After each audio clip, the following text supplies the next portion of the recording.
सोचिए आप सिर्फ 12 साल के हो और अचानक माँ बाप दोनों की मौत हो जाए, घर छीन जाए, सहारा छीन जाए, जिंदगी अंधेरे में डूब जाए। तो इस हालत में ज्यादातर बच्चे तो टूट जाते हैं, हार मान लेते हैं।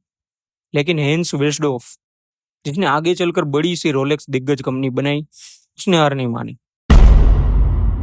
ये सिर्फ एक घड़ी की ब्रांड की कहानी नहीं है, लेकिन ये उस लड़के की कहानी है जिसने अपनी दर्द को ताकत बनाया था और पूरी दुनिया को दिखाया था कि संघर्ष ही असली सफलता की नींव है। हेंस विल्सडॉर्फ, उसका जन्म हुआ था 1881 जर्मनी में। सब कुछ ठीक चल रहा था, लेकिन किस्मत को तो कुछ और ही मंजूर था।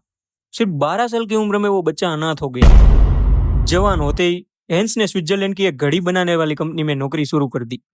यही से उसकी दीवानगी घड़ियों के लिए पैदा हुई। वो घड़ियों को सिर्फ एक सामान नहीं मानता था, उसके लिए घड़ी थी भरोसे और मेहनत का प्रतीक। और फिर साल आया सन 1900। वृष्ट वॉच यानी कि ये कलाई की घड़ी है, उसको कोई गंभीरता से नहीं लेता था। लोग कहते थे ये तो सिर्फ औरतों के लिए बनी है, मर्द तो हमेशा पॉकेट वॉच ही रखते हैं।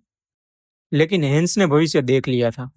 उसका मानना था एक दिन आएगा जब पूरी दुनिया वृष्ट वॉच पहनेगी।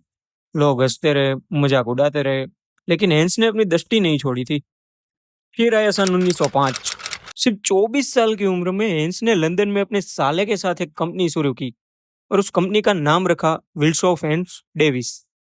उनका सपना था छोटी, सटीक और भरोसेमंद कलाई की घड़ियां बनाना।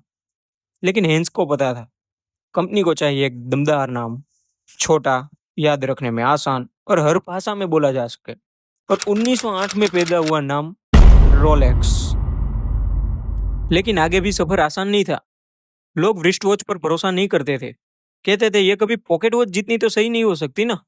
सन 1910 में रोलेक्स वृष्ट वॉच उसको मिला था स्विस सर्टिफिकेट ऑफ प्रिसिजन। और सन 1914 में इंग्लैंड के क्यू ऑब्जर्वेटरी ने रोलेक्स को दिया था क्लास सर्टिफिकेट का अवार्ड। लेकिन बाद में ये अवार्ड रोलेक्स को भी मिला। बाद में समय आगे बढ़ता है। पहला विश्व युद्ध शुरू हुआ। सैनिकों को ट्रेंच में चाहिए थी एक भरोसेमंद, मजबूत और सही समय बताने वाली घड़ी। पॉकेट वॉच बेकार साबित हो रही थी और तभी वृष्ट वॉच खासकर रोलेक्स ने मैदान में मार लिया। अब दुनिया वही मान रही थी जो हेंस ने सालों पहले देखा था। हेंस यहाँ भी रुकना नहीं चाहता था। वो चाहता था रोलेक्स बने एक इनोवेशन का नाम। फिर टाइम आगे बढ़ा। सन 1926 में उसने लॉन्च की रोलेक्स ओयस्टर, दुनिया की पहली वाटरप्रूफ घड़ी। हेंस ने उसे साबित करने के लिए एक तेरा मर्सिडीज ब्लेडजी को यह घड़ी पहनाकर इंग्लिश चैनल पर पार करवाया।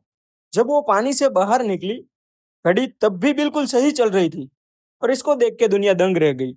फिर सन 1931 में रोलेक्स ने बनाया परपेचुअल मूवमेंट, दुनिया का पहला सेल्फ वाइंडिंग मैकेनिज्म। यानी रोलेक्स ने घड़ी की दुनिया को हमेशा के लिए बदल दिया था। रोलेक्स अब सिर्फ घड़ी नहीं था, यह बन चुका था सफलता और प्रतिष्ठा का प्रतीक। लेकिन किस्मत फिर कठोर साबित हुई। सन 1944 में हेंस की पत्नी का देहांत हो गया। उनके कोई भी बच्चे नहीं थे। वो फिर से अकेला हो गया जैसे बचपन में था। लेकिन हेंस ने दर्द को ताकत में बदला। उसने बनाया हेंस वेल्सडॉर्फ फाउंडेशन, ताकि रोलेक्स से होने वाला मुनाफा दान, शिक्षा और विज्ञान पर खर्च हो। आज भी रोलेक्स किसी व्यक्ति के पास नहीं है, ये फाउंडेशन के पास है। इससे जो भी मुनाफा होता है वो सब सेवा में उपयोग होता है। के बाद सन 1960 में हेंस विल्सडॉर्फ, उसका निधन हो गया। लेकिन उसका सपना, उसका विजन आज भी जिंदा है। रोलेक्स आज सिर्फ एक घड़ी नहीं है, ये एक पहचान है, ये एक स्टेटस है, ये एक ब्रांड है और ये एक विरासत है। अगर दुनिया आपके सपनों पे हंसती है तो याद रखें हेंस विल्सडॉर्फ को, याद रखें रोलेक्स को, और याद रखिए सफलता उन्हों की होती है जो अपने सपनों पर डटे रहते हैं। तो दोस्तों, आगे ऐसी इंस्पायरिंग स्टोरीज देखने के लिए सब्सक्राइब करना ना भूलें और अगली वीडियो में फिर मिलते हैं एक नई इंस्पायरिंग स्टोरी के साथ। धन्यवाद।